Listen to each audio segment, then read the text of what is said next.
अस्सलाम वालेकुम, कैसे हैं आप लोग सब। जी बच्चों, जल्दी से अपनी उर्दू की किताब और नोटबुक तैयार रखें। अच्छा बच्चों, हम लोगों ने उर्दू की किताब में मौज़न रसूल के सवाल जवाब अल्फाज मायने, ठीक है, और ये वाली मश्क हम कर चुके हैं। अब हम कवायद का काम करेंगे आज इंशाअल्लाह ताला। और कवायद के काम के लिए आप लोगों को किताब की भी ज़रूरत होगी और नोटबुक की भी, ठीक है। तो जल्दी से निकाल लीजिए। अच्छा, अब आपने किस तरह करना है कि सबसे पहले आपने तारीख़ ज़रूर डालनी है। बच्चों, आप लोगों ने तारीख़ ज़रूर डालनी है। जिस दिन भी ये आपको वीडियो मौसूल होगी आप लोगों ने तारीख़ लिखनी है, ठीक है। आपने इस तरह कवायद की हेडिंग डालनी है कट मार्कर से। अच्छा, आज हम पढ़ेंगे हुरूफ़ तासुफ़ और हुरूफ़ ताज्जुब, ठीक है। अब ये क्या होता है? हुरूफ़ तासुफ़ वो होते हैं ऐसे हरूफ जिनमें अफसोस का इजहार किया जाए। इन हरूफ को हुरूफ़ तासुफ़ कहते हैं। मसलन हाय अफसोस, ओफो वग़ैरह, ठीक है। यानी कि मैं आपको दोबारा से समझा देती हूँ। हुरूफ़ तासुफ़ वो होते हैं जिन ऐसे जुमले जो हम रोज़मर्रा ज़िंदगी में इस्तेमाल करते हैं जिनमें हम अफसोस का इजहार करते हैं, ठीक है। हाय अफसोस, ये कैसे हो गया। हाय अफसोस, मेरा सामान गुम गया है, ठीक है, इस तरह से। या अफसोस, ये यहाँ से ये ट्रेन चली गई है, इस तरह से, ठीक है। और हुरूफ़ ताज्जुब, हुरूफ़ ताज्जुब वो हुरूफ़ हैं जो ताज्जुब के मौके पर बोले जाते हैं। मसलन अल्लाह अल्लाह, क्या कैसे हुआ ये सब, ठीक है। यानी या सुबहान अल्लाह, बेहतरीन वग़ैरह। अच्छा, अब हम इसकी मिसालें अपनी किताब में भी देख लेते हैं, आपको और समझ आ जाएगा। ये ठीक है, सफ़ा नंबर 16। जी, सफ़ा नंबर 16 आगे। अच्छा, अब आप ये देखिए, अफसोस मैं इसकी मदद ना कर सका। अब बच्चों, आप लोग मुझे बताइए कि ये जो पहला है ये हुरूफ़ तासुफ़ है या हुरूफ़ ताज्जुब है? जल्दी से बताइए। जी, ये हुरूफ़ तासुफ़ है, ठीक है। ओफ़ो, मेरी बात तुम्हारी समझ में नहीं आई, ये कौन सा है, कौन सा है, जल्दी से बताइए। अच्छा, इसके बाद है हमारे पास, अच्छा ये जो है ये हुरूफ़ तासुफ़ है। कैसे? ओफ़ो, मेरी बात तुम्हारी समझ में नहीं आई। और इसका अगला जुमला ये भी सकता है कि और तुमने मेरा और ये काम गलत कर दिया, ठीक है। अच्छा, अगला है हमारे पास अल्लाह अल्लाह, मदीने की क्या बात है, ठीक है। ये कौन सा होगा? हुरूफ़ ताज्जुब। ज़ाहिर है ये हुरूफ़ तासुफ़ नहीं होगा। हाय हाय, मेरा सामान गुम हो गया, हुरूफ़ ताज्जुब। या अल्लाह, मेरी मदद फरमा, ठीक है। ये हुरूफ़ कौन सा आएगा, जल्दी से बताएंगे आप लोग सब। जी, हुरूफ़ तासुफ़। अब है वाह रे तेरे क्या कहने, ये हुरूफ़ ताज्जुब। क्या ये सब कैसे हुआ, और ये भी हुरूफ़ ताज्जुब में आएगा।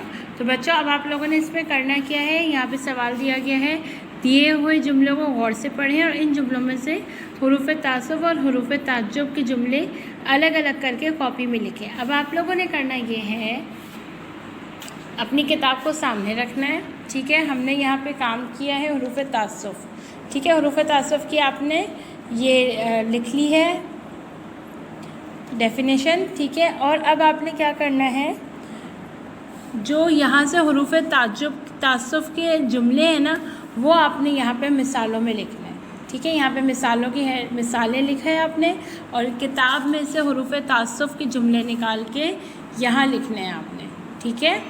और इसी तरह हुरूफ़ ताज्जुब का आपने ये तारीफ़ लिख ली है, और इसके बाद यहाँ से हुरूफ़ ताज्जुब के जुमले निकाल के आप लोगों ने यहाँ लिखने हैं। जैसे मैं एक बता देती हूँ आपको, हुरूफ़ तासुफ़ का पहला क्या है, अफसोस मैं इसकी मदद ना कर सका। ये कौन सा हुरूफ़ है? ये हुरूफ़ तासुफ़ है। आपने ये हुरूफ़ तासुफ़ की तारीफ़ लिखी, मिसालें की हेडिंग डाली। अब इसकी मिसाल, पहली मिसाल क्या है, अफसोस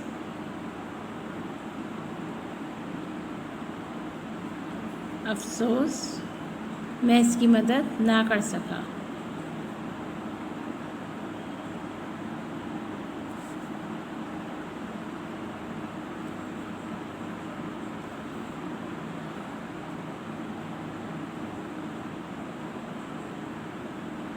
ठीक है, ये आपने हुरूफ़ तासुफ़ में लिखना है। اور اسی طرح یہاں سے آپ لوگوں نے جو ہے وہ الگ الگ کر کے دونوں میں لکھنا ہے، ٹھیک ہے۔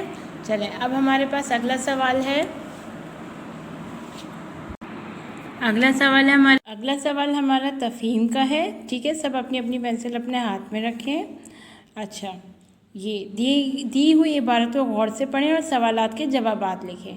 اب ہم اس عبارت کو غور سے پڑھیں گے، ٹھیک ہے۔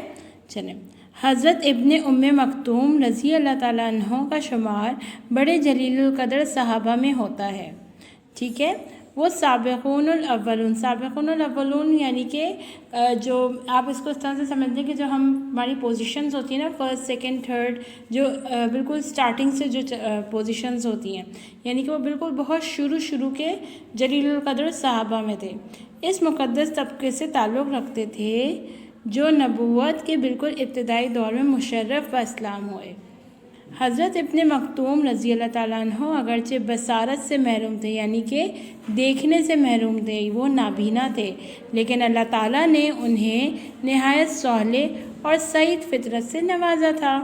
اس لیے بعثت نبوی صلی اللہ علیہ وآلہ وسلم کے بعد ان کے کانوں میں جو ہی دعوت حق کی آواز پڑی، انہوں نے بلا تامل اسے قبول کر لیا۔ حضرت ابن ام مکتوم رضی اللہ تعالیٰ عنہ قرآن کریم کے حافظ تھے اور ہجرت کے بعد مدینہ منورہ میں لوگوں کو قرأت سکھایا کرتے تھے۔ ان کو مسجد نبوی میں باجماعت نماز ادا کرنے کا بے حد شوق تھا۔ گھر اگرچہ مسجد نبوی سے دور تھا، لیکن وہ پانچوں وقت بڑی مستعدی کے ساتھ راستہ ٹٹولتے یعنی کہ راستہ ناپتے یا راستہ ڈھونڈتے جو ہے وہ مسجد میں پہنچ جاتے تھے اور جماعت کے ساتھ نماز ادا کرتے تھے۔ راستے میں کئی جگہ جھاڑیاں تھیں، چونکہ وہ کسی ساتھی یا رہنما کے بغیر ہوتے تھے، اس لیے کئی بار ایسا ہو جاتا تھا کہ ان کے کپڑے کا دامن کسی جھاڑی میں الجھ جاتا اور اسے چھڑانے کے لیے انہیں بڑی زحمت اٹھانی پڑتی۔ اب آپ نے کرنا یہ ہے کہ آپ نے اپنی نوٹ بک کو کھولنا ہے، ٹھیک ہے۔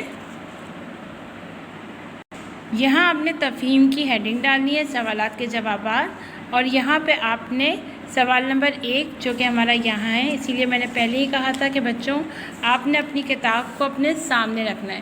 اب یہاں پہ تفہیم کو آپ نے پورا لکھنے کی ضرورت نہیں ہے، صرف کتاب کو سامنے رکھیں، تفہیم کو پڑھتے جائیے۔ اور یہاں پہ سوال ہے، پہلا سوال ہے، حضرت ابن ام مکتوم رضی اللہ تعالیٰ عنہ کا شمار کن صحابہ میں ہوتا ہے؟ ٹھیک ہے، تو اس کا جواب ہے حضرت ابن ام مکتوم رضی اللہ تعالیٰ عنہ کا شمار بڑے جلیل القدر صحابہ میں ہوتا ہے۔ اور آپ اس کے آگے یہ بھی لکھ سکتے ہیں کہ وہ سابقون الاولون کے طبقے پہ بھی فائز تھے، ٹھیک ہے۔ اس کے بعد ہے حضرت ابن مکتوم کس چیز سے محروم تھے؟ اب آپ لکھیں گے حضرت ابن مکتوم بصارت سے محروم تھے۔ سوال نمبر 3، حضرت ابن ام مکتوم رضی اللہ تعالیٰ عنہ ہجرت کے بعد کون سا کام کرتے تھے؟ ہم نے بھی پڑھا تھا، ہجرت کے بعد مدینہ منورہ میں لوگوں کو قرأت سکھایا کرتے تھے۔ باجماعت نماز ادا کرنے کے لیے ان کو کن تکالیف کا سامنا کرنا پڑتا تھا؟ باجماعت نماز ادا کرنے کے لیے آپ یہ پورا تو نہیں لکھیں گے کہ ان کا گھر بہت دور تھا اور ان کو کیا کیا مشکل، بس آپ یہ لکھیں گے کہ راستے میں ان کی کہیں جھاڑیاں تھیں جس کی وجہ سے ان کے کپڑے اکثر جو ہے وہ تار ہو جاتے تھے۔ تار نہیں، مطلب ان کے کپڑے جو ہے وہ اکثر پھٹ جایا کرتے تھے۔ لیکن آپ یہ لکھ سکتے ہیں کہ راستے میں ان کی جو ہے وہ جگہ جگہ جھاڑیاں تھیں جس سے اکثر ان کے کپڑے اس میں الجھ جایا کرتے تھے، جس کی وجہ سے وہ نماز ادا کرنے میں ان کو یہ تکلیف کا سامنا کرنا پڑتا تھا۔ یہ آپ اپنے اون ورڈز میں لکھیں گے، ٹھیک ہے۔ اب آپ نے کرنا اس طرح سے کہ پہلا سوال کا جواب آپ یہاں لکھیں گے، پھر اسی طرح سے تمام 4 کے 4 سوالات کا جوابات لکھیں گے، ٹھیک ہے بچوں۔ آج کے لیے بس اتنا ہی۔ اپنا بہت سا خیال رکھیے گا اور اپنا کام وقت پہ مکمل کیجیے گا۔ اپنا خیال رکھیں، اللہ حافظ۔